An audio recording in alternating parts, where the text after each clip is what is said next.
Good morning. Is this Audible and visible? अब yes में जल्दी से बताइए. Is that Audible and visible?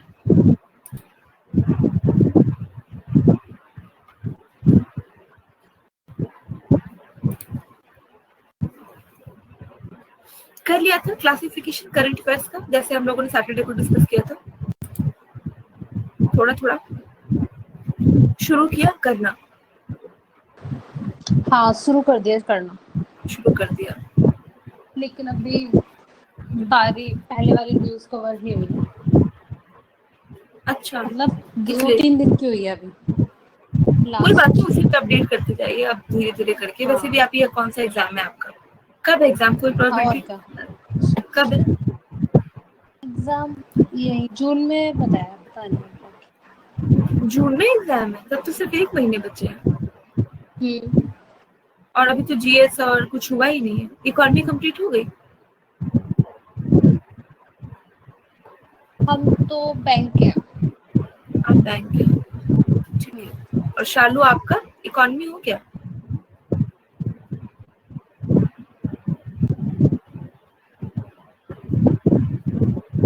मुझे सुनाई नहीं दिया, क्या बोल रहे हो?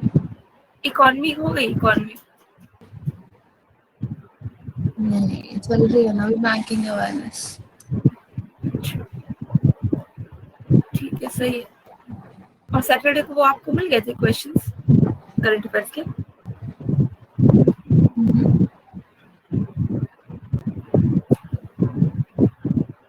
ठीक है, आ जाते हैं हम लोग अपने टॉपिक पर. फिर से वही अपॉइंटमेंट के साथ शुरुआत आपके रिटर्न करंट अफेयर्स की. जो आरबीआई है, आरबीआई के बैंकिंग इनोवेशन हब का नया सीईओ कौन बना है? तो राजेश बंसल बने आपके नए सीईओ. ये कितना मुश्किल है ना आप लोगों को अपॉइंटमेंट मेमोराइज करना. अब ये अपॉइंट हुए, कहाँ अपॉइंट हुए? खैर, राजेश बंसल अपॉइंट हुए इनोवेशन हब के. अच्छा, इनोवेशन हब से आप क्या समझते हैं? इनोवेशन से क्या समझते हैं? आरबीआई छोड़िए, सिर्फ इनोवेशन से क्या समझते हैं? मतलब कुछ नया लेके आना. कुछ नया लेके आना. तो बैंक में नया क्या ला सकते हैं? मतलब नया फीचर जो बैंक को प्रमोट करे या फिर पॉलिसीज को प्रमोट करे. जैसे कुछ स्टार्टअप ला दिया, कुछ ऐप ला दिया, है ना? मोबाइल जैसे कि आजकल ज्यादा फोकस है इंटरनेट बैंकिंग या मोबाइल बैंकिंग के ऊपर. तो उसको प्रमोट करने के लिए या उसको और इजी बनाने के लिए, यूज करने के लिए. हाँ, तो देखिए आपको पता तो है, बस यही करने के लिए इनोवेशन हब है. कहाँ पे? आरबीआई में है. और उसी के सीईओ बने आपके राजेश बंसल. ठीक है, तो इस तरीके से याद कर लीजिएगा. राजेश बंसल बने किसी इनोवेशन हब की. इनोवेशन मतलब जो आपने बताया बिल्कुल सही, ऐसे ही होता है. आरबीआई का भी इनोवेशन हब है. तो आरबीआई की जो पॉलिसीज उसको प्रमोट करने के लिए कुछ इनोवेटिव आइडियाज और ये सब लेके आना उनका काम होगा, इसकी बॉडी का काम है. और इसी के सीईओ बने आपके राजेश बंसल. ठीक, अगले पे जाए. अगला है आपका नरेंद्र बत्रा के बारे में, जो री इलेक्टेड मतलब ये पहले भी थे. क्या थे? इंडियन हॉकी फेडरेशन के ये वो थे, प्रेसिडेंट थे. और इंडियन हॉकी फेडरेशन के सेकंड कॉन्सेक्यूटिव टर्म के लिए री इलेक्ट हुए. ठीक है. अच्छा, ये बताइए कि अभी रिसेंट में किसको भारत रत्न मिला है हॉकी के गेम से? हॉकी से ही.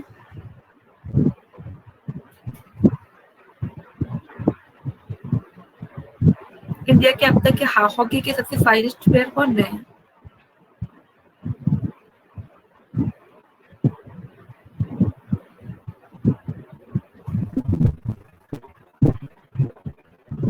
मेरा ध्यानचंद. तो उन्हीं को मिला था भारत रत्न अवार्ड.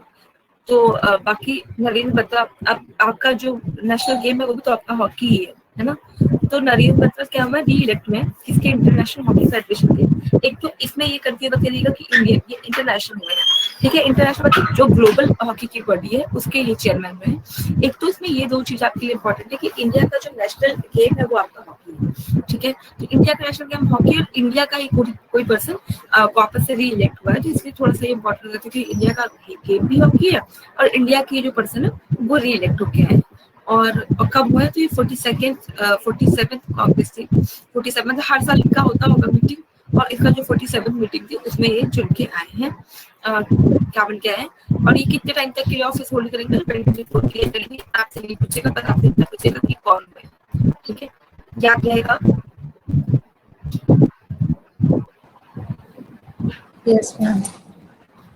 अब हेमंत बिश्वा शर्मा ये क्या हुआ है, ये भी इलेक्ट हुए किसके लिए, BWF के लिए। BWF क्या है, BWF क्या है,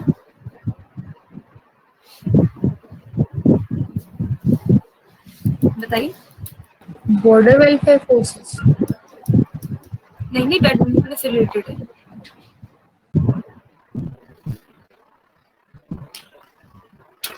एनीवन? कुछ फेडरेशन होगा बैडमिंटन हाँ हाँ हाँ से। हाँ, ऐसे फेडरेशन होगा। अच्छा तरीका है, जैसे याद करने का तरीका यही है, कैसे को याद रखे, ठीक है। तो ये जो है पहले क्या थी, बैडमिंटन एसोसिएशन ऑफ इंडिया के प्रेसिडेंट थे, ठीक है। अभी क्या बैडमिंटन वर्ल्ड फेडरेशन के काउंसिल के मेंबर बने हैं, ठीक है। तो बैडमिंटन वर्ल्ड फेडरेशन के बने हैं, कब तक के लिए रहेंगे, 25 तक के लिए रहेंगे। और एक्चुअली 30 कॉन्टेस्टेंट्स से कहाँ के 20 मेंबर थे। और जो वर्चुअल इनकी मीटिंग में भी, तो आप आराम से उनका बांट सकते हैं वर्चुअल मीटिंग। तो वर्चुअल मीटिंग में इनको इलेक्ट किया गया है, हेमंत बिश्वा शर्मा को। और ये कहाँ के हैं, आसाम के रहने वाले हैं, आसाम के हैं। और सबसे बड़ी बात ये है कि अभी मतलब रिसेंट डेज में क्या हुआ कि जो नॉर्थ ईस्ट के लोग हैं ना, तो नॉर्थ ईस्ट के लोगों का आप देखिए, कोई सीरियल वगैरह भी कभी आपने टीवी में नहीं देखा होगा, कभी उनकी मूवी वगैरह भी कभी बहुत ज्यादा सपोर्ट नहीं होती कहाँ पे, टेलीविजन वगैरह में। तो अब गवर्नमेंट ऑफ इंडिया का प्लान क्या है कि अगर इनको गेम में प्रमोट कर दिया जाए, तो ऐसा हो जाएगा कि इनकी पार्टिसिपेशन इंडिया में बढ़ जाएगी, इसीलिए इनका लगातार जो पार्टिसिपेशन बढ़ाया जा रहा है। अगर आप देखो ना, तो नॉर्थ ईस्ट की पोजीशन कुछ ऐसी है, ये आपका इंडिया है, ठीक है, थोड़ा बहुत जैसे बनता है, थोड़ा इंडिया मान लिया करिए, यहाँ से नॉर्थ ईस्ट लगता है। और ये जगह इसको हम कहते हैं सिलीगुड़ी कॉरिडोर, ठीक है। सिलीगुड़ी कॉरिडोर ही इंडिया से पूरे north east ma'am seven phone sister. नहीं हो रहा, आप जो बना रहे हो। एक मिनट, इसमें तो सब ठीक दिख रहा है, आप दिख रहा है। नहीं, मैं एक रिफ्रेश करती हूँ फिर।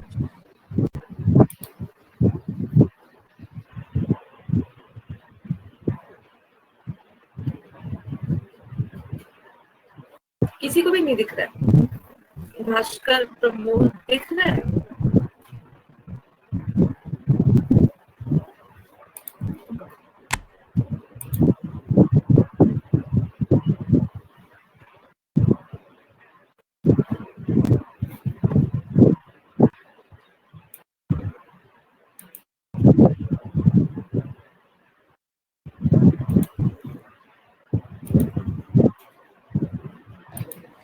रिफ्रेश करने के बाद तो जो स्लाइड दिख रही थी वो भी गायब हो हाँ, गई। मैंने हटा दी। अब आप देखिए, अभी नहीं आई। आ गया, अब आ रहा है। आ गया ना।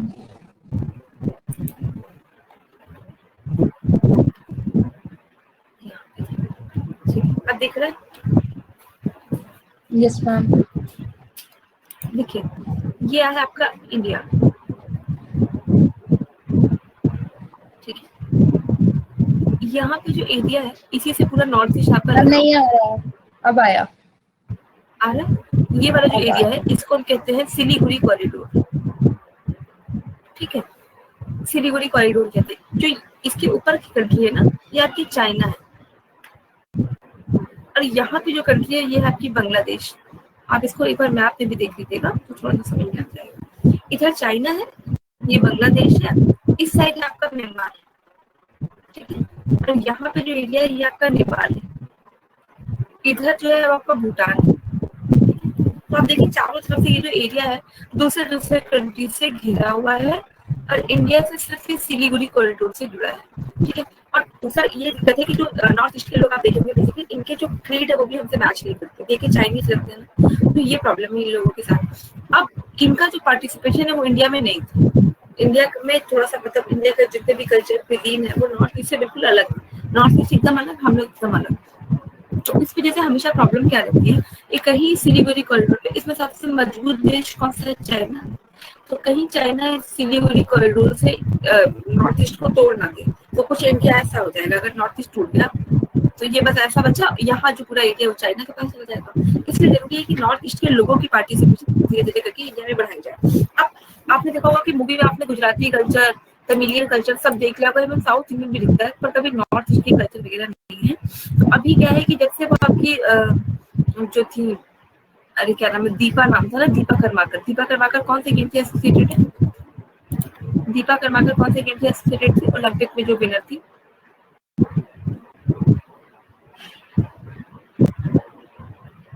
गेम भी नहीं पता है? दीपा कर्माकर कौन से गेम से एसोसिएटेड है? याद नहीं आ रहा है, गूगल करिए ताकि हमेशा याद रहे।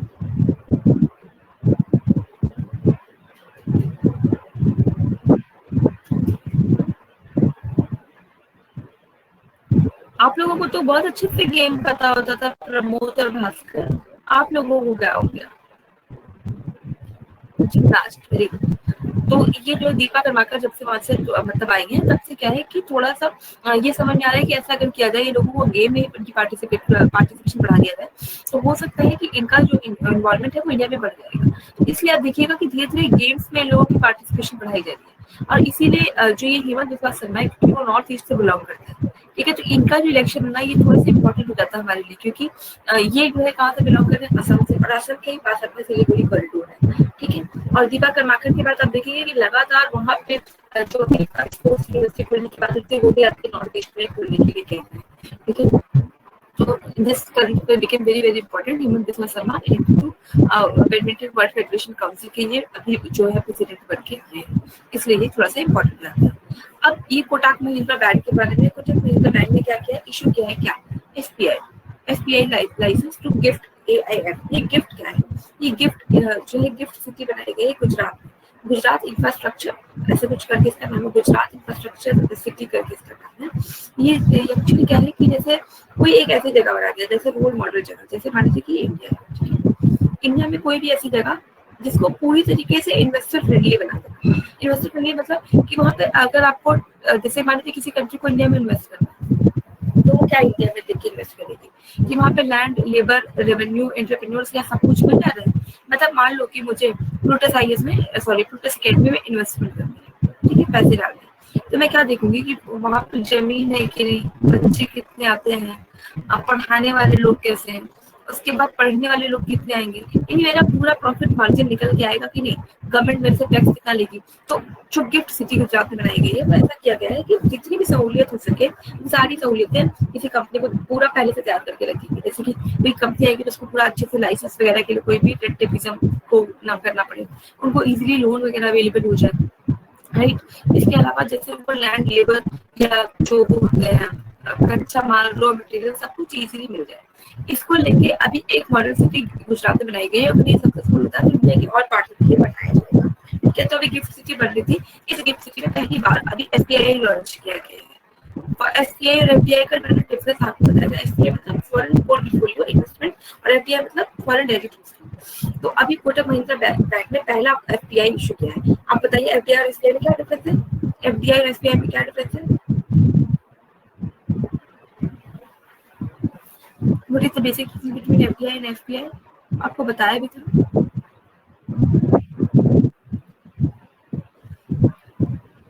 जो पूरी इन्वेस्टमेंट होगी वो फॉरेन कंट्री की होगी, लेकिन तो दोनों में इंफ्रास्ट्रक्चर हमारी कंट्री का भी डेवलप होगा और लेबर जनरेट होगा।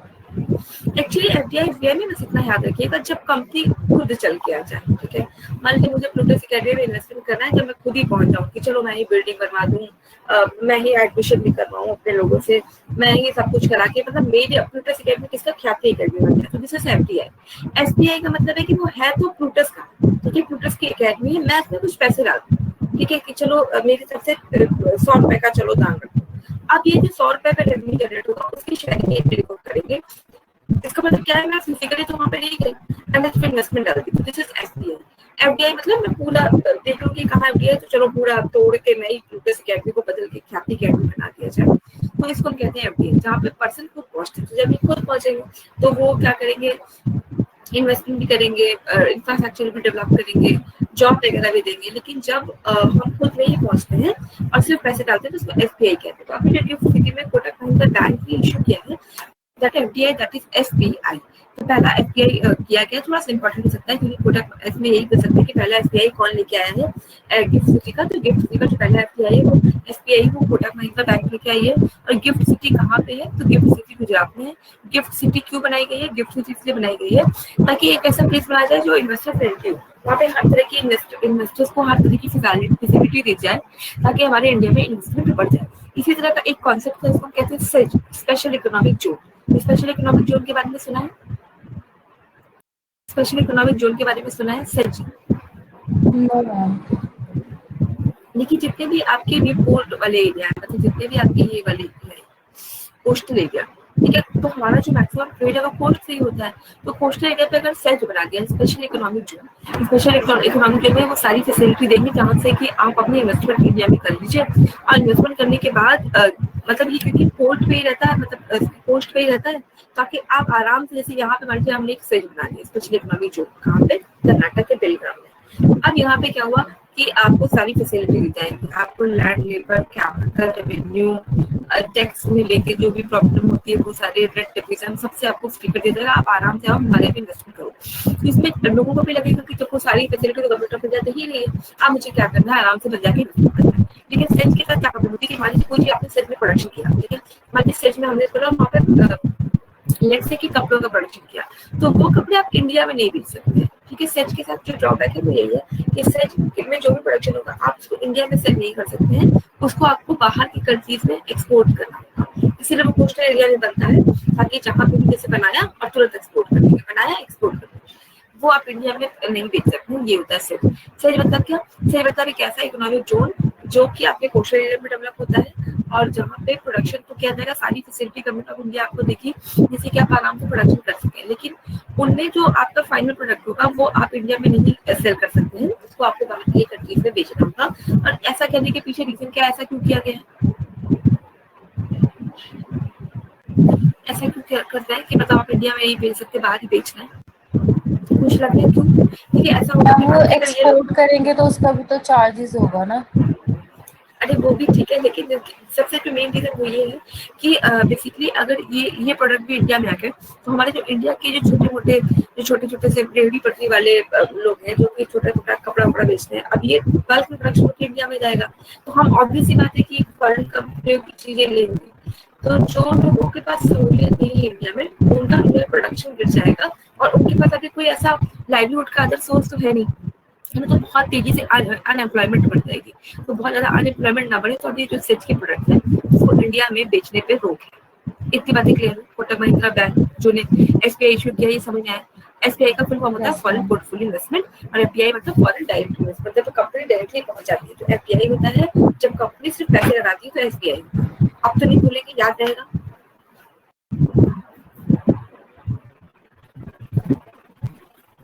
एशिया के रिचेस्ट पर्सन की बात होती है पहले तो मतलब सोचिए इंडिया में कितना डिवीजन है, एक तरफ इंडिया दूसरी तरफ भारत। एशिया की रिचेस्ट पर्सन की बात होती है जो इंडिया से निकल के आ रहे हैं, एशिया का सबसे गरीब भी देखेंगे तो कहीं ना कहीं वो इंडिया में देखने को मिलेगा। मतलब जो एक तो वो कंपेरिजन किया जाता है ना इंडिया और भारत में, तो वो आपको यहाँ पे दिखेगा एक से एक बिलियनियर भी है और एक से एक मतलब इतने गरीब है कि वो शायद जो अपनी बेसिक नेसेसिटी है उसको भी पूरा नहीं कर पा रहे हैं, ठीक है। एशिया का जो richest and second richest person दोनों ही अब इंडियन हो गए। और सबसे बड़ी बात है कि इन्होंने चाइनीज टाइकून को रिप्लेस किया। चाइनीज टाइकून जो आपके जोंग सैमसंग को रिप्लेस करके आपको गौतम अडानी जो है इस समय बने हैं क्या सेकंड रिचेस्ट एशियन। और ये किसके अकॉर्डिंग? तो देखिए बहुत सारे इंडेक्स निकलते हैं, हर इंडेक्स का अपना अलग अलग रैंकिंग होगा, इसमें हमें ज्यादा नहीं जानना है। लेकिन अगर कोई इंडेक्स इंडिया की सुप्रीमेसी बना रहा है, कोई इंडेक्स ये बता रहा है कि इंडिया महान हो गया है, तो वो हमारे लिए इंपॉर्टेंट हो जाता है। अब क्योंकि ब्लूमबर्ग मिलेनियर इंडेक्स ने इंडिया के किसी पर्सन को बोला है कि ये महान है या ये सबसे सेकंड रिचेस्ट मिलेनियर है, तो हमें फिर तो ये हमारे लिए मतलब ऐसा इंपॉर्टेंट है कि this is Bible for us, ठीक है। कि मैक्सिमम क्या होता है कि जो इंडिया की गवर्नमेंट है वो ये कहती है, अगर आप कोई इंडेक्स देखेंगे अगर उसमें कभी भी इंडिया की रैंक कम होगी तो कि न्यूज में तुरंत जो मिनिस्टर होंगे कंसर्न मिनिस्टर वो आपको बोलेंगे कि जो ये फॉरेन इंडेक्स है, ये हमेशा इंडिया की बेसिकली आइडेंटिटी को खराब करने के लिए हमारी रैंकिंग गिरा देते हैं। बेसिकली देखिए इंडेक्स आपके लिए इंपॉर्टेंट क्यों और आपसे एग्जाम में पूछा क्यों जाता है। इंडेक्स लेके ही हमारे यहाँ पे इन्वेस्टमेंट बढ़ती है। सपोज कि अगर हमारे यहाँ रिचेस्ट लोग है इसमें है, ठीक है, इसी को लेके इंडेक्स है कि हमारे यहाँ पे रिचेस्ट लोग है, तो जो वर्ल्ड की कंपनी है तो इसको लगेगा ना कि हाँ यहाँ से हमें कैपिटल फंडिंग आसान हो जाएगी। अगर यहाँ पे रिचेस्ट लोग है तो हमें आराम से कैपिटल मिल जाएगा। तो इस तरह की कंपनी का इन्वेस्टमेंट बढ़ता है। So index is something which can affect investment for us. That's why index became very very important. Index से आपका किस चीज पे आता है कि करप्शन में इंडिया की क्या रैंक है, या जैसे समझ लीजिए कि रेड टेपिजन में इंडिया क्या है, इंडिया में कितने खुशहाल लोग रहते हैं। तो इस तरह की चीजों को लेकर अलग अलग इंडेक्स आते हैं और इस इंडेक्स का काम होता है इन्वेस्टमेंट बढ़ाना। और आजकल की जो कंट्रीज में ग्लोबलाइजेशन का है, ग्लोबलाइजेशन मतलब क्या होता है, what do you mean by globalisation? Globalisation word बहुत सारे ग्लोबलाइजेशन क्या होता है बताइए। ग्लोबलाइजेशन से कुछ समझते हैं, आज तक समझा है कभी, सुना है ग्लोबलाइजेशन वर्ड कभी सुना है निशा? यस मैम सुन। बताइए थोड़ा सा मतलब पता है? उसमें यही होगा ग्लोबलाइजेशन, और मतलब बढ़ाना, मतलब क्या बोले, जब कोई चीज ग्लोबल लेवल पे हो रही हो अक्रॉस द वर्ल्ड। देखिए ग्लोबलाइजेशन का मतलब होता है कि चार चीजें, देखिए लैंड, लेबर, कैपिटल और एंटरप्रेन्योर। जब लैंड, लेबर, कैपिटल, एंटरप्रेन्योर इनका ट्रांसफर वन कंट्री से दूसरी कंट्री, एक कंट्री से दूसरी कंट्री तक इजीली हो जाए। मैम आपने लिखा है ये? हाँ लिखा प्रिंट पे नहीं दिखा। वो थोड़ी देर में शो हो रहा है, थोड़ी देर में शो हो रहा है। ठीक है, ग्लोबलाइजेशन का मतलब क्या कि जब चार चीजें क्या क्या, लैंड, लेबर, कैपिटल और एंटरप्रेन्योर, इसका फ्लो एक कंट्री से दूसरी कंट्री जब इजीली होने लगता है तो उसको हम कहते हैं ग्लोबलाइजेशन। इजीली का मतलब जहाँ पे रिस्ट्रिक्शंस नहीं है, रिस्ट्रेंट्स खत्म हो जाते हैं और ये चार चीजों का फ्री फ्लो हो जाता है। Free flow of land, labour, capital और एंटरप्रेन्योर, इसको हम ग्लोबलाइजेशन कहते हैं। आई बात समझ में?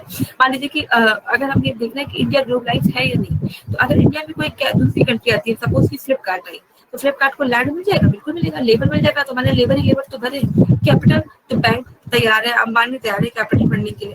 और एंटरप्रेन्योर का मतलब होता है कि वो लोग जो अपना आइडिया और इनोवेशन दोनों कंपनी में दे सके। तो आइडिया तो हमारे पास बहुत है, तो आइडिया और एंटरप्रेन्योर वो जो मतलब आइडिया और प्रॉपर गाइडेंस देने वाले जो लोग हैं, स्किल्ड लोग, जैसे आपके IIM वाले, उनको कहते हैं एंटरप्रेन्योर, जो उसमें और पैसे लगा सके, उसमें कुछ इनोवेटिव चीजें खोज सके। तो लैंड, लेबर, कैपिटल, एंटरप्रेन्योर की चारों चीजें क्या दे दी किसी कंट्री को? बिल्कुल दे दी, तो हम ग्लोबलाइज है। बाकी यूएस क्या हमें ये सारी चीजें दे रहा है? तो हम अगर यूएस में जाएंगे तो ये सारी चीजें यूएस में दे रहा है, तो वो भी ग्लोबलाइज है। इसका मतलब क्या हुआ कि जो ये ग्लोबलाइजेशन एरा है, इसमें इकोनॉमी को रन करने के लिए सबसे इंपॉर्टेंट चीज है वो है इन्वेस्टमेंट। और इन्वेस्टमेंट तभी आती है जब हमारे यहाँ की रैंकिंग अच्छी हो। और रैंकिंग जो रिलीज करते हैं वहाँ की डिफरेंट डिफरेंट इंडेक्स, ठीक है। तो कोई भी इंडेक्स जिसमें इंडिया की पोजीशन को कंपैरेटिव टू अदर कंट्री अगर अच्छा दिखाया जाता है तो वो कंट्री हमारे लिए इम्पोर्टेंट हो जाता है। अब क्योंकि इसमें ब्लूमबर्ग बिलियनियर इंडेक्स है, इसमें इंडिया की जो मतलब रिचेस्ट पर्सन है, इंडिया के रिपोर्ट रिचेस्ट दिखाया किसके कंपैरिजन में, चाइना के कंपैरिजन। अब ये भी इम्पोर्टेंट होता है कि हर चीज में चाइना ही हमें सरपास करती है। इवन आप देखेंगे कि फेस्टिवल हमारा होता है प्रोडक्ट चाइना से करते हैं ना। मतलब छोटी पहले आप देखो दिवाली वगैरह में बहुत ज्यादा बोला कि दिवाली गणेश में चाइना, झालर जो हम इलेक्ट्रिसिटी के जो झालर वगैरह लगाते हैं वो सब भी चाइना का, ठीक है। तो चाइना की किसी टाइकून को रिप्लेस किया तो मतलब this is a big big big deal और मतलब big big current affair for us. तो गौतम अडानी ने किसको रिप्लेस किया? चाइनीज टाइकून जोंग शाइशन को। इसलिए जो है ये करंट अफेयर हमारे लिए इम्पोर्टेंट रहता है। जो ये पिछली बार क्या हुआ था कि मुकेश अंबानी बन गए थे और इन्होंने इसको रिप्लेस किया था, और इस बार जो है अडानी बने हैं और इन्होंने आपकी जोंग शाइशन को रिप्लेस किया। अब याद रहेगा, ग्लोबलाइजेशन भूलिएगा मत, ये सब एग्जाम में पूछ सकते हैं आप। इवन बैंक के एग्जाम के लिए तो ये सब बहुत इंपॉर्टेंट होता है। ग्लोबलाइजेशन क्या है, FDI क्या है, FDI क्या है, ठीक है। अब फोर्ब्स की जो रैंक आई है, फोर्ब्स की हाईएस्ट पेड एथलीट की रैंक आई है।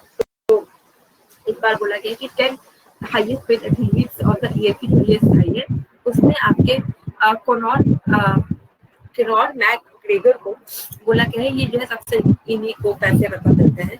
इसके लिए हाईएस्ट पेड है ये कौन? कुनार मैकग्रेगर, ये कौन सी कंट्री के हैं? कुनार मैकग्रेगर,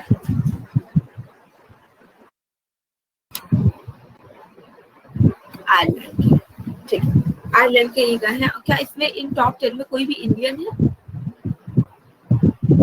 नहीं, कोई भी टॉप 10 में इंडियन नहीं है। और ये क्या है आपके, जो इसके बाद जो नेक्स्ट नाम था वो लायन मेसी का था। लायन मेसी और क्रिस्टियानो रोनाल्डो। लायन मेसी कहाँ के हैं और क्रिस्टियानो रोनाल्डो कहाँ के हैं?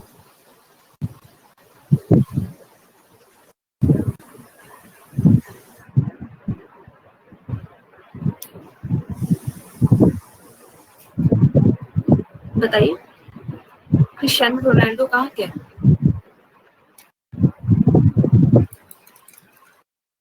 जब आप करंट अफेयर पढ़ा करिए तो हो सकता है चीजें सर ने जी, हो सकता है ना भी। बताया तो प्रमोद ने, वो तो आयरलैंड का बताया ना, वो मैकग्रेगर तो आयरलैंड के। मैंने पूछा क्रिस्टियानो, वो भी एनआई उसने लिखा, नहीं पता। उसके बाद अच्छा अच्छा अच्छा, मिल गया, अर्जेंटीना। ठीक है, तो जब भी आप करंट अफेयर पढ़ा करिए ना तो आप खुद से गूगल कर लिया करिए कि जो भी स्पोर्ट्समैन वाले करंट अफेयर होते हैं उसमें ना वही पूछना है कि किस कंट्री से बिलोंग करते हैं। ठीक है, ये नहीं पूछता कि इसमें किसको सबसे हाईएस्ट पढ़े, क्योंकि उनको पता है कि ये सब पढ़ के आए हैं। उसको टफ पूछने के लिए वो यही पूछेगा कि किस कंट्री से बिलोंग करते हैं। अब इसके लिए उन्होंने फैक्टर्स रखे हैं, ये किसको ज्यादा पैसे मिलते हैं उसके लिए फैक्टर्स क्या रखे हैं कि इनको जो प्राइस मनी मिलती है वो पूरा प्राइस मनी, इनकी सैलरी, इनके बोनसेस जो 1 मई 2020 के पहले से लेके 1 मई 2020 से लेके 1 मई 2021 तक जितना भी इनको प्राइस मनी मिला है, जितना भी इनको बोनस मिला, उनकी जो सैलरी है, इसका सम टोटल इनका सबसे ज्यादा है। वही जो है सबसे ज्यादा पेड एथलीट होंगे। कौन से? अभी जो सबसे नंबर 1 है मैकग्रेगर है। और दूसरा, इंडिया का कोई पर्सन इसमें नहीं है, तो ये बहुत ज्यादा इंपॉर्टेंट आपके लिए नहीं है क्योंकि इंडिया का कोई पर्सन इसमें नहीं है। ठीक है, अब अगला है आपका, इटली ने होस्ट किया G20 समिट को। G20 मतलब ग्लोबल 20, और इस ग्लोबल 20 में क्या इंडिया पार्टिसिपेट है? तो बिल्कुल इंडिया G20 में G20 में पार्टिसिपेट है।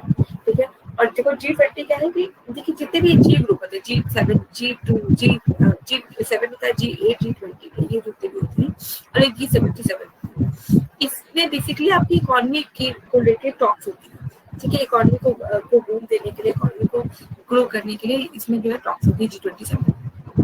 राइट, अब इस तरह का जो अभी जो सारे समिट्स आपके हो रहे हैं वर्चुअली, लेकिन कोई ना कोई कंट्री ना इसको ऑर्गेनाइज करती है। कोई भी आप समिट देखेंगे, नाम हो गया, सार्क हो गया, कोई भी समिट देखेंगे, और तो वो वर्चुअली हो रही है, लेकिन कोई ना कोई कंट्री इसको पुश करती है। इस बार जो है आपका जिसने किया वो इटली है। इटली ने इसको ऑर्गेनाइज किया है, और इसमें देखिए G20 में जो 20 कंट्रीज तो हो गए, इसमें आपका यूरोपियन यूनियन भी शामिल होता है। और यूरोपियन यूनियन को एक कंट्री काउंट करते हैं, इसमें 27 मेंबर्स थे। अभी चौक ब्रिटेन से अलग हो गया यूरोपियन यूनियन से, तो मेंबर्स कम हो गए, तो 26 कंट्री एक साथ माने जाते हैं, उनको काउंट एक ही करते हैं। यूरोपियन यूनियन के शामिल होना मतलब 26 देशों का शामिल होना। तो G20 समिट का, G20 समिट बेसिकली ऐसा समिट है जहाँ पे वर्ल्ड के 20 कंट्रीज, ऐसा समझिए कि 19 प्लस EU, 19 कंट्रीज और EU शामिल होती है, यूरोपियन यूनियन शामिल होता है, जिसमें इकोनॉमी को लेकर लोग आपस में बात करते हैं। इस बार जो है इन्होंने बोला है कि कोविड-19 पैंडेमिक तो वर्ल्ड वाइड आया है। कोविड-19 पैंडेमिक के बाद अब हम अपना डेवलपमेंट कैसे करेंगे, ये डेवलपमेंट के लिए हमारी क्या स्ट्रेटजी होगी वर्ल्ड वाइड लेवल पे, इसको लेकर इन्होंने अपना आउटकम दिया है। और इसके लिए उन्होंने जो प्रिंसिपल अडॉप्ट किया वो है Rome declaration principle. Rome declaration principle के अकॉर्डिंग ये लोग काम करने की बात इन्होंने की है। आपके लिए करना इम्पोर्टेंट हो सकता है, ये पूछ सकते हैं कि जो रूम डिक्लेरेशन प्रिंसिपल है वो कब अडॉप्ट किया, तो वो G20 समिट में अडॉप्ट किया गया है। क्या इंडिया इसका पार्ट है? तो बिल्कुल इंडिया का पार्ट है। इंडिया भी G20 समिट का पार्ट है, जिसमें वर्ल्ड के 20 कंट्रीज जो है इकोनॉमी को बूस्ट करने की बात करते हैं। और इस बार जो बात की गई है वो आपकी कोविड-19 पैंडेमिक के बाद अब कैसे डेवलपमेंट शुरू किया जाए। यहाँ पे तो डेवलपमेंट बिल्कुल रुक गया है, प्रोडक्शन एकदम जीरो चला गया है। ठीक है, और वो सिर्फ इंडिया में नहीं है, वर्ल्ड वाइड लेवल पे। तो मानती कि दिक्कत है कि प्रोडक्शन हम बढ़ा भी दें तो सप्लाई कौन लेगा? मतलब दोनों चीजें ना, मार्केट किस पे चलती है, डिमांड सप्लाई पे। कि डिमांड ही नहीं है किसी चीज की, तो प्रोडक्शन भी कर देंगे तो डिमांड तो उन चीजों की है ही नहीं। इसलिए जो है ये बात की जा रही है कि आफ्टर कोविड-19 जो है डेवलपमेंट की शुरुआत कैसे करी जाए, इसी को लेकर इटली में आपका ये G20 हुआ है। समझ में आया? याद रहेगा। अब आपका जो नाम है वो नेशनलिस्ट जैन गुडाल का है, जैन गुडाल का नाम है। तो जैन गुडाल को इस साल का क्या मिला है? टेम्पलेशन प्राइज फॉर लाइफ है, पूरे मतलब जीवन भर वो इसी में लगा के रखे होंगे। और ये किस पे इन्होंने काम किया? तो बेसिकली इन्होंने एनिमल इंटेलिजेंस और ह्यूमैनिटी पे काम किया। और बेसिकली जो ये फीमेल है, और ये मैम स्क्रीन रुकी हुई है, तब दिख नहीं रहा। मैं भी ये बोल रहा थी, स्लाइड शो नहीं हो रही है आगे की, एक मिनट। टेक्स्ट पर अटक गया है।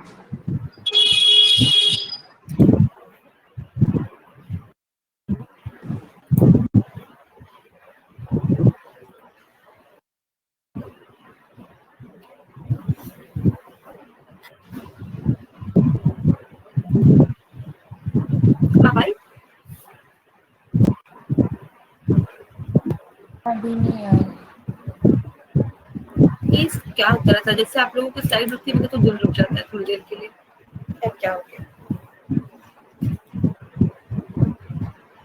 वैसे तो मुझे जहाँ तक लग रहा है कि 30 मई से आपका लॉकडाउन ईज हो जाएगा और चीजें खुल जाएगी, क्योंकि अब केसेस भी कम हो रहे हैं। वैक्सीन लगी है आप लोगों को? इंस्टीट्यूशंस का नहीं पता ना कब तक खुलेंगे। नहीं खुल जाएगा, जहाँ तक लग रहा है खोलेंगे, क्योंकि वैसे भी बिल्कुल डिमांड कम हो गई है मार्केट। आ गया स्क्रीन देखिए। नहीं मैम स्क्रीन तो है, लेकिन वो स्लाइड नहीं ऊपर स्लाइड नीचे हो रही चल है, नहीं रही है, चल नहीं रही है। हाँ फ्रीज्ड है 6th पॉइंट पे।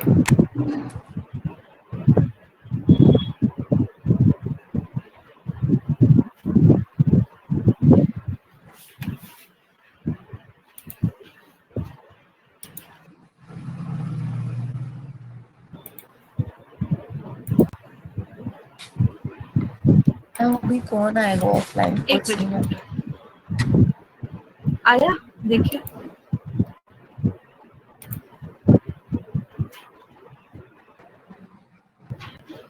स्क्रॉल करो तब पता चलेगा चल रहा है कि नहीं। आया। आ गया ना, ठीक है।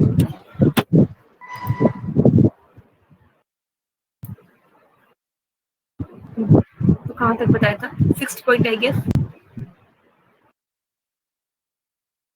नहीं 7 तक बता इटली दिया था, वाला 8 बता बता, रहे थे हो गया। इटली वाला बता दिया था। तो बस इसमें तो आपको याद ही रहेगा G20 समिट कहाँ पे हुई है, मतलब कहाँ पे, क्या वो तो हुई वर्चुअली, इसको इंडोर से इसलिए क्या कि इटली ने किया। और ये जो नेचुरलिस्ट जैन गुडाल है, इनको टेम्पलेशन प्राइज मिला है। अभी इन्होंने किस पे काम किया है? तो इन्होंने एनिमल इंटेलिजेंस पे काम किया है। यहाँ पे अभी एक एक वर्ड आपने सुना होगा एआई मतलब आर्टिफिशियल इंटेलिजेंस, और ये इन्होंने एनिमल इंटेलिजेंस और ह्यूमैनिटी पे काम किया है। ये कहाँ से बिलोंग करती है, किस कंट्री से बिलोंग करती है?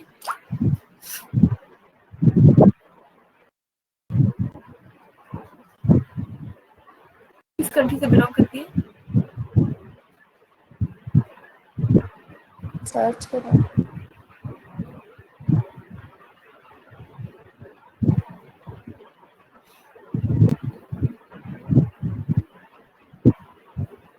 जल्दी से बताइए।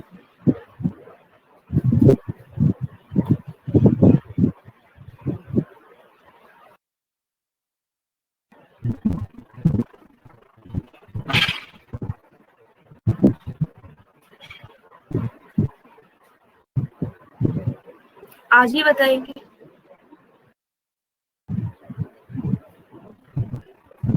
चलो देख के बताओ।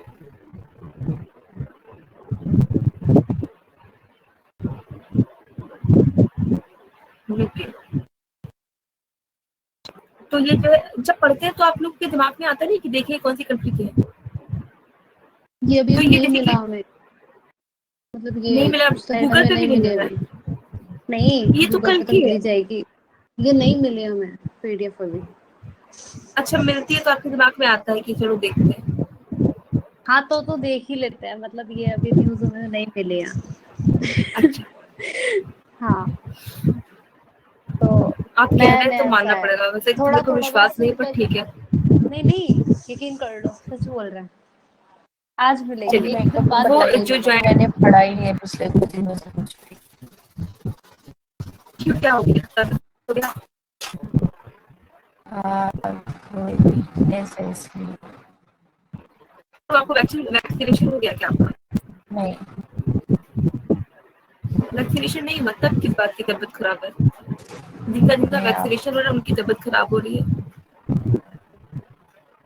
चलिए, इन्होंने एनिमल इंटेलिजेंस पे काम किया है। और ह्यूमैनिटी को सर्व करने के लिए लोग काम कर रहे हैं, एनिमल एंड ह्यूमैनिटी जो दोनों को सिंक्रोनाइज करके लोग काम करते हैं। और बेसिकली ये जो प्राइज है वो हर साल दिया जाता है, और इस साल का जो प्राइज है वो आपकी जान को डाल को दिया गया है, बाकी जो ये प्राइज है हर साल दिया जाता है किसी न किसी को, ठीक है। ये हमारे लिए इंपॉर्टेंट नहीं है क्योंकि इसमें इंडिया का कोई रोल दिख नहीं रहा है, और जब भी इंडिया का कोई रोल होता है किसी भी मतलब इन्वायरमेंट को लेके कहीं भी लेके, तो ही वो जो है आपका इम्पोर्टेंट करंट अफेयर बन के आता है।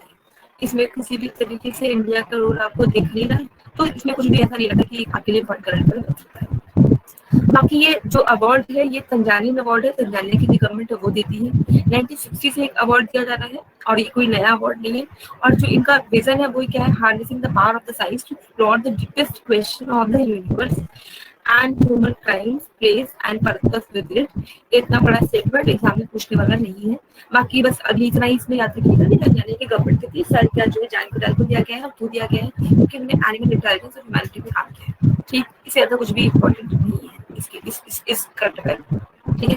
अब हॉकी इंडिया को क्या मिला है, हॉकी इंडिया को भी एक्ने ग्लिचिट अवार्ड मिला हुआ है। अब ये किसने मिला है, क्योंकि इन्होंने स्पोर्ट्स को प्रमोट करने के लिए बहुत ज्यादा अपना कंट्रीब्यूशन दिया है, स्पोर्ट्स की ग्रोथ और डेवलपमेंट के लिए इन्होंने अपना कंट्रीब्यूशन दिया है, इसलिए ये जो अवार्ड है वो आपके हॉकी इंडिया को मिला है। अब नाम तो हो सकता है आपके लिए इम्पोर्टेंट होगा क्योंकि प्रेस्टीजियस अवार्ड है, बाकी वाला जो आपने पहले करंट अफेयर पढ़ा ना वो इम्पोर्टेंट है, ये वाला नहीं है। बाकी का ये वाला आपका कौन सा था, ये नवीन बत्रा वाला हिमांत बसवा वाला भी तो बैडमिंटन को लेके था, ये नवीन बत्रा जो इलेक्ट हुआ FIH के प्रेसिडेंट, तो ये इम्पोर्टेंट हो सकता है, ये तो उतना इम्पोर्टेंट नहीं है। फिर फीफा अंडर-17 वुमेन्स वर्ल्ड कप ये इंडिया में होने वाला, तो ये इम्पोर्टेंट हो सकता है क्योंकि फीफा का वर्ल्ड कप और फीफा जो वर्ल्ड कप है वो कौन से गेम से एसोसिएटेड है, फीफा फुटबॉल, तो वो उसका अंडर-17 जो इंडिया में हो रहा है, कब होगा, अक्टूबर में होगा, वो भी अगर कोविड रहेगा तो कैसे होगा, जो है फीफा का जो है वो हो रहा है, वो इंडिया इस बार होस्ट करेगी। कब से कब तक है तो सब डेट वेट आपकी इसमें दी हुई है, ये मुझे नहीं लगता कि आपके लिए इम्पोर्टेंट है, इतनी डेट तो नहीं पूछेगा, और वो भी गेम की डेट पता है कि सबको पता है, ठीक है, तो ये पूछने वाला नहीं है। फिर भी आप एक बार इसको देख लीजिएगा, विमेंस वर्ल्ड कप है और FIFA under twenty world cup Costa Rica में होने वाला है, कब 2022 अगस्त में, यानी इस साल नहीं अगले साल, ठीक है। तो अगले साल जो कोस्टा रिका में इसका वर्ल्ड कप होगा और फीफा U17 हमारे यहाँ पे होने वाला है कब, अक्टूबर 2022, ठीक है। और ये तो समझ ही रहे होंगे कि अक्टूबर 2022 तक तो कोविड खत्म हो जाएगा, तो हो सकता है ये हो जाए, और अभी वैसे भी एक बार ये पोस्टपोन हो चुका है, एक बार 2021 में होने वाला था, ये पोस्टपोन हुआ है, अब जो है वापस इसकी जो नई डेट है वो अक्टूबर 2022, और ये थोड़ा सा इम्पोर्टेंट हो सकता है क्योंकि इंडिया में हो रहा है। इससे पहले इंडिया में कौन सा इम्पोर्टेंट गेम हेल्ड हुआ है,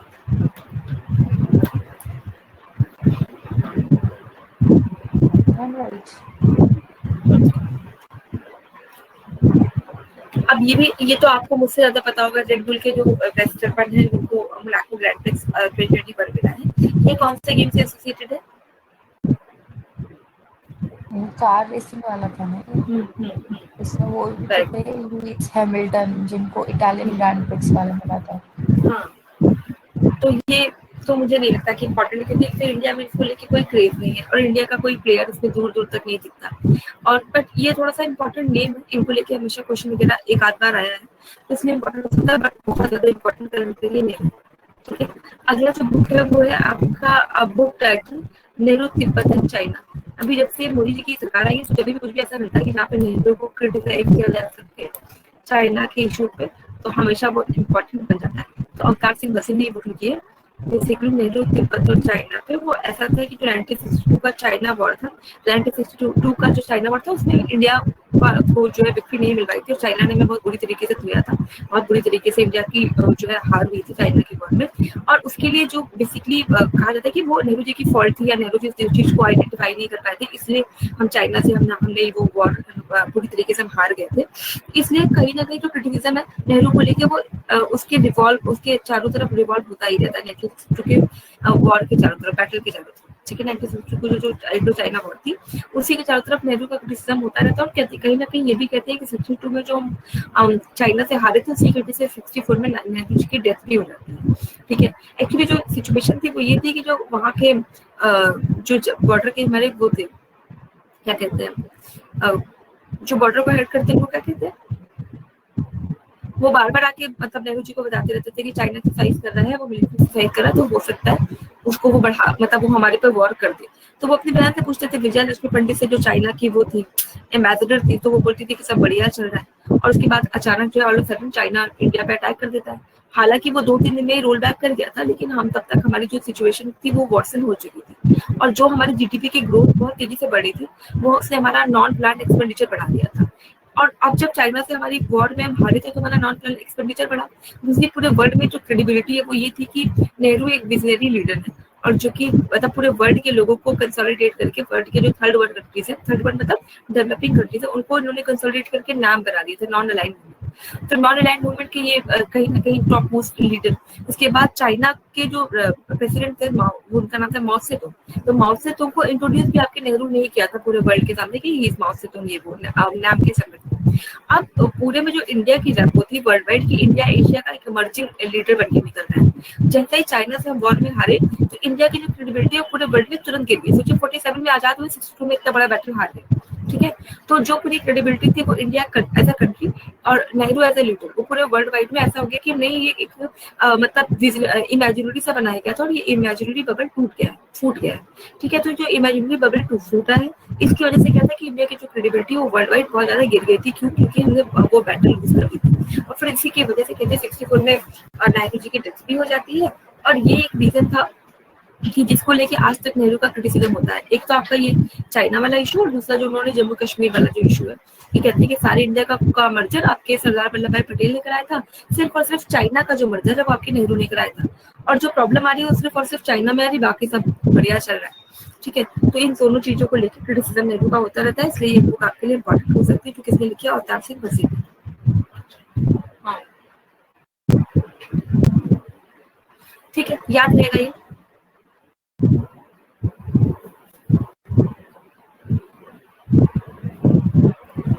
और फिर एक दूसरी आपकी बुक लिखी है किसने? शिव शंकर मेनन ने, और इनकी बुक का नाम है, ये भी इंपॉर्टेंट हो सकता है क्योंकि शिव शंकर मेनन प्राइम मिनिस्टर के नेशनल सिक्योरिटी एडवाइजर थे पहले, अब तो नहीं है। और इनके जो आर्टिकल्स होते हैं द हिंदू वगैरह में आप देखेंगे कि बहुत अच्छे आर्टिकल्स लिख के आते हैं, किसमें? IR के इश्यूज पे जितने भी शिव शंकर मेनन के आर्टिकल्स होते हैं टॉप पोस्ट होते हैं। और इन्होंने जो भी नई बुक लिखी है वो इंडियन एशियन जियो पॉलिटिक्स में लिखी है, और इनकी पूरी बुक का नाम है इंडियन एशियन जियो पॉलिटिक्स, पास्ट प्रेजेंट।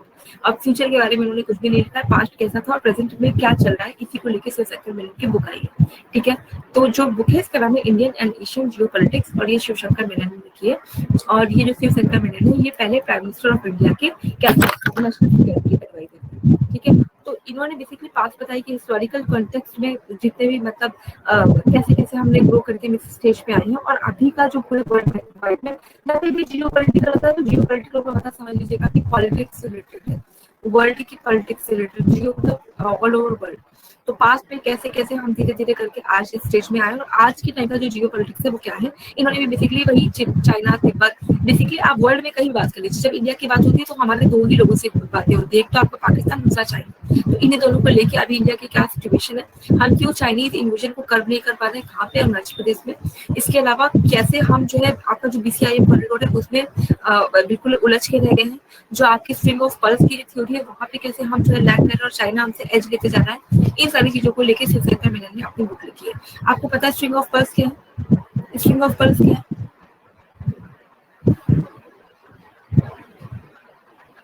बताइए, स्ट्रिंग ऑफ पल्स पता है? नहीं। अच्छा, वो पता है BCIM कॉरिडोर पता है? नहीं।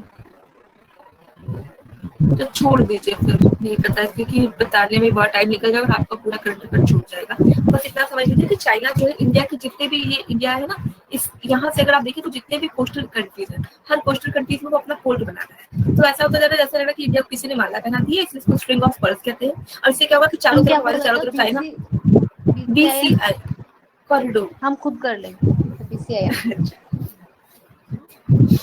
बाकी string of pearls, string of pearls वो बता दे रहे, देख लीजिए जितने भी हमारे नेबरिंग कंट्रीज है, वहाँ पे जितने भी पोर्ट्स है वहाँ पे चाइना मतलब जितने भी नेबरिंग कंट्रीज है उनके पोर्ट्स पे चाइना जो है अथॉरिटी लेके उसको डेवलप कर रहा है। तो समझ लीजिए यहाँ भी चाइना, श्रीलंका में भी चाइना, ओमान में भी चाइना। तो हमारे मतलब ऐसा था कि इंडिया के गले में किसी ने माला डाल दी, इसको स्ट्रिंग ऑफ पर्ल्स कहते हैं। इससे क्या था कि जो चारों तरफ हम चाइना से घिरे हुए होंगे तो हर वक्त मतलब आप देखो हारे भी चाइना से ही है वॉर में, तो अब हमारे ऊपर क्या होगा कि हमेशा इसका खतरा बना हुआ होगा चाइना का, इसलिए इसको कहते हैं स्ट्रिंग ऑफ पर्ल्स की थ्योरी। और यही सारी चीजों को लेकर शिव शंकर मिलन ने अपने बुक में लिखा है कि एशियन जियोपॉलिटिक्स क्या है। तो एशियन जियोपॉलिटिक्स रिवॉल्व ही करती है किसी भी बड़ी कंट्री, जैसे कि मान लीजिए आपको पैसिफिक जियोपॉलिटिक्स पूछेगा तो पैसिफिक पॉलिटिक्स कहीं ना कहीं यूएसए के अराउंड रिवॉल्व करती रहती है। इस तरह जो एशियन जियोपॉलिटिक्स है वो आपकी इंडिया और चाइना के मतलब अराउंड रिवॉल्व करती है। ठीक, तो इसी को सबको लेके तो शिव शंकर मिलन है उनकी बुक में सारी चीजें दी हुई है। ठीक, तो अब याद रहेगा।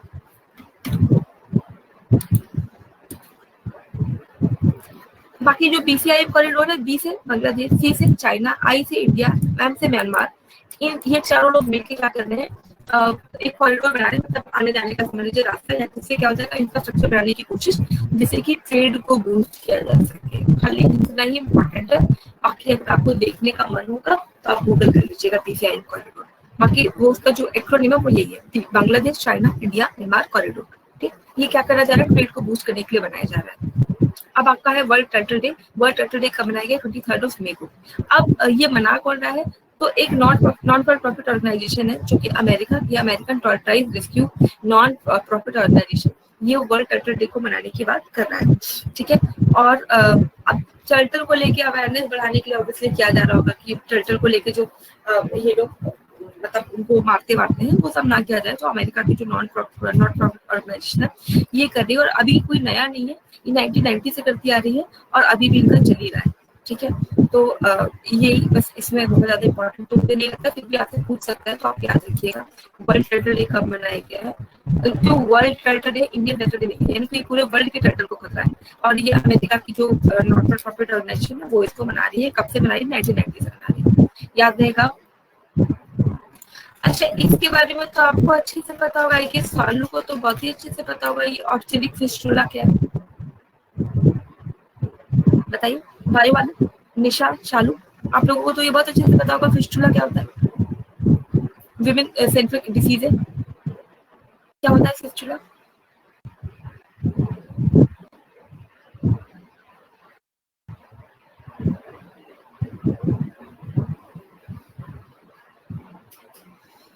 हाँ, चाइल्ड बर्थ इंजरी से रिलेटेड होता है, और ये सिर्फ विमेन सेंट्रिक की डिसीज है, मतलब मेल में ऐसा कुछ नहीं होगा, because of birth, because women are giving birth to the child, तो उसी की वजह से ये होता है। और अभी जो यूएन की जो बॉडी है, यूएन ने इंटरनेशनल डे बनाया है, किस लिए, कि टू एंड द ऑब्स्टेरिक फिस्टुला, और जिससे की होता है कि अवेयरनेस वगैरह आ जाए ताकि ऑब्स्टेरिक फिस्टुला को बिल्कुल खत्म कर दिया जाए।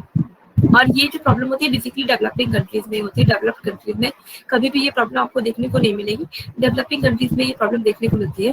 और ये जब भी इस तरह का कोई इवेंट बनाया जाता है तो उसमें आपकी थीम इंपॉर्टेंट होती है, तो वो थीम से क्वेश्चन पूछेंगे, इससे ज्यादा कुछ आपसे पूछने वाले नहीं है। थीम देख लीजिए, human rights and human rights, fistula now, ठीक है, बस इतना ही इसकी थीम है, इससे ज्यादा कुछ भी पूछने वाले नहीं है। फिस्टुला जो है विमेन सेंट्रिक डिसीज है, क्यों होती है, बिकॉज ऑफ चाइल्ड बर्थ से रिलेटेड होती है, और ये डेवलपिंग कंट्रीज में विमेन्स को होती है, डेवलप्ड कंट्रीज में नहीं होती है। ठीक, अगला है आपका India boxing first Dronacharya award. अब ये तो बहुत वैसा सा करंट अफेयर, इसमें पूछने वाला नहीं है, क्योंकि ये पहले अवार्ड ही है क्या, द्रोणाचार्य अवार्ड इनको मिला था, किसको, ये बॉक्सिंग के बेसिकली चैंपियन थे। जो द्रोणाचार्य अवार्ड है ना, वो मिलता है आपके गुरु को। अगर आप मतलब जितने भी मतलब गेम वाले होते थे कि फाइनल नेहवाल जीत के आई थी, तो उनके जो कोच थे उनका क्या नाम है, पुलेला गोपीचंद नाम है, तो पुलेला गोपीचंद को द्रोणाचार्य अवार्ड दिया गया था। यानी कि अगर आपका कोई जो पीपल है वो स्पोर्ट्स में बहुत अच्छा काम करता है, उसके गुरु को रिकॉग्नाइज करने के लिए द्रोणाचार्य अवार्ड दिया जाता है। तो जो ओपी भारद्वाज है, ये पहले इंडिया के ऐसे गुरु हैं, ऐसे कोच हैं जिनको द्रोणाचार्य अवार्ड मिला था। बेसिकली रेसलिंग सिखाते थे, बॉक्सिंग सिखाते थे, राइट, और 1985 में सिखाते थे। 1985 का जो era था उस समय ये बॉक्सिंग सिखाया करते थे। तब ये पहले से पर्सन है जिनके ऑब्वियसली किसी पीपल ने बहुत अच्छा काम करके दिखाया होगा, बहुत शानदार सा खेला होगा, तो इनको द्रोणाचार्य अवार्ड दिया गया था। तो द्रोणाचार्य अवार्ड के बारे में आपको क्या याद रखना है कि ये उनको मिलता है जिनका सिखाया हुआ कोई पर्सन वर्ल्ड वाइड बहुत बड़ा नाम करके आता है स्पोर्ट्स में, उसको ही सिखाया जाता है बेसिकली। और जो स्पोर्ट्समैन होते हैं उनको अर्जुन अवार्ड मिलता है, और जो ये आपके गुरु होते हैं उनको द्रोणाचार्य अवार्ड मिलता है। अर्जुन और द्रोणाचार्य के बारे में तो सुना ही होगा ना। अर्जुन वो था जिसको द्रोणाचार्य ने बिल्कुल सिखाया विखाया था, तो द्रोणाचार्य और अर्जुन अवार्ड एसोसिएटेड है स्पोर्ट्स। ठीक, याद रहेगा, याद रहेगा।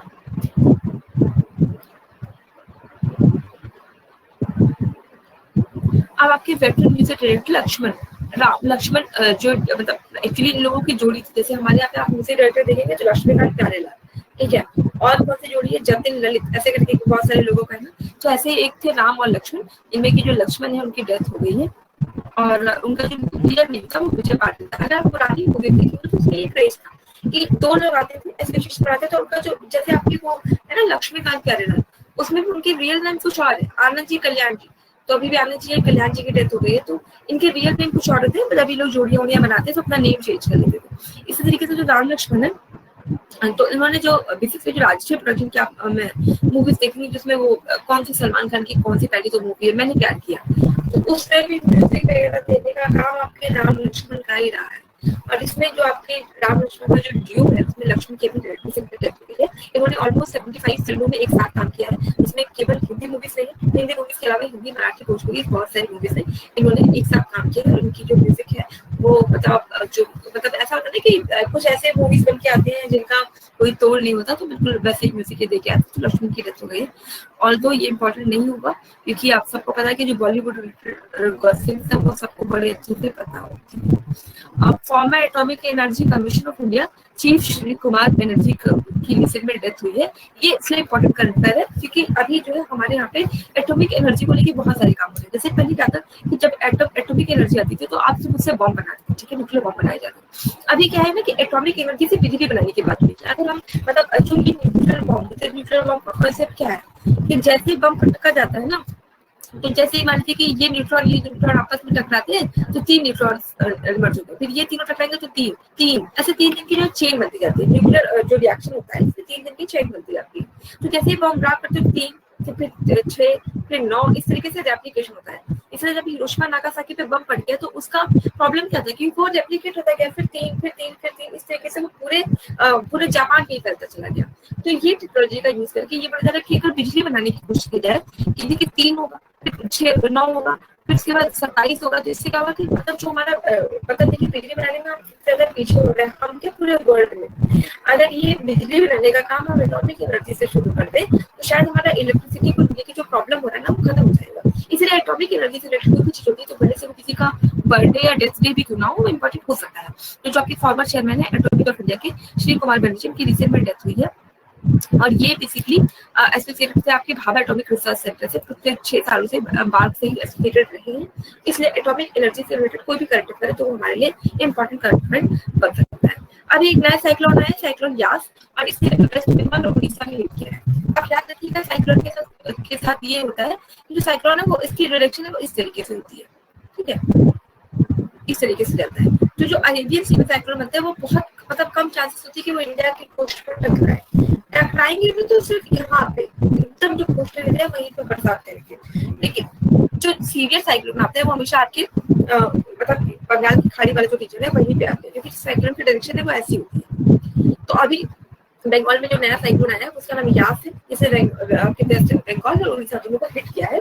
और जब भी ये क्वेश्चन आता है ना तो इसमें आप ये याद रखिएगा कि देखिए 2 चीजें होती है। एक तो ये है कि साइक्लोन का नाम किस कंट्री ने दिया है, या साइक्लोन का नाम किससे रखा गया, या साइक्लोन का नाम किससे प्रोनाउंस हुआ है। तो एक टीम होती है, पूरे वर्ल्ड वाइड एक टीम बैठती है, ठीक है। तो ये लोग क्या करते हैं कुछ नेम को मतलब जैसे मान लीजिए इंडिया पाकिस्तान सब लोग बैठे तो एशियन एरिया में सब ने अपने अपनी तरफ से 5-5 नाम दे देते हैं।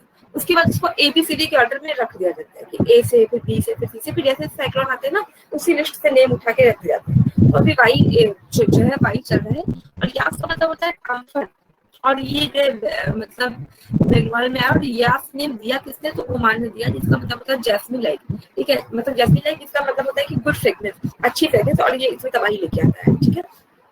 साइक्लोन यास कहाँ पे है, वेस्ट बंगाल में है। इससे देखिए 2 चीजें पूछा जा सकती है। इसका लैंडफॉल कहाँ हुआ है। लैंडफॉल वो जगह होती है जहाँ सबसे पहले साइक्लोन टकराया है। सबसे पहले कहाँ टकराया, उड़ीसा में कि वेस्ट बंगाल में। सबसे पहले बंगाल में टकराया तो इसका लैंडफॉल बंगाल हुआ है। हाँ, जिसका जो लैंडफॉल है वो वेस्ट बंगाल में हुआ। इसका जो नाम है तो यास, और यास नेम किसने दिया, तो यास नेम आपके ओमान ने दिया है, ठीक है। तो इतना ही आपके लिए इंपॉर्टेंट है। चलिए आप जल्दी से एक बार रिवाइज कर लेते हैं। बैंकिंग इनोवेशन हब के सीईओ कौन बने हैं? बैंकिंग इनोवेशन हब के सीईओ कौन बने थे? अब इतनी जल्दी नाम याद क्या होते हैं। अच्छा, अब ये FIH के इंडियन फेडरेशन जो है, FIH जो है उसके किसको री इलेक्ट किया गया है? नरेंद्र बत्रा। अच्छा, गिफ्ट सिटी कहाँ पे है? गुजरात। गुजरात। वहां पे किसने सबसे पहली बार अभी SBI इशू किया है? कोटक महिंद्रा। कोटक महिंद्रा है। देखिए, जहाँ पे भी थोड़ी स्टोरी एसोसिएटेड होती है ना, वो करंट अफेयर में नहीं भूलता है। खैर, अभी बताइए कि किसने जो है इंडिया में के सेकंड, मतलब ऐसा बोला है कि एशिया का सेकंड रिचेस्ट पर्सन अटॉर्नी वो इंडिया का है, किस इंडेक्स ने बताया है? बिलियनर इंडेक्स में ब्लूमबर्ग। है। ब्लूमबर्ग है। अच्छा बताइए, क्या कहते हैं, और इम्पोर्टेंट करने निकल गया था। हाँ, ये बताइए कि FIFA under-17 world cup India में कब ऑर्गेनाइज होने वाला है? 2021 में। 21 में तो कैंसिल हुआ था, 22 में। 20 में कैंसिल हुआ था, 21 में अब दोबारा उसको शेड्यूल किया गया कराएंगे है। अक्टूबर में। G20 की समिट इस बार कौन सी कंट्री एंडोर्स कर रही है? इटली। इटली कर रही है, ठीक है। अब ये बताइए कि जो बुक आई है नेहरू, तिब्बत और चाइना, वो किसने लिखी है?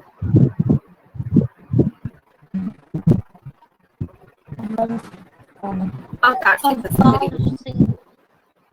शिव शंकर मेनन की बुक का नाम क्या है?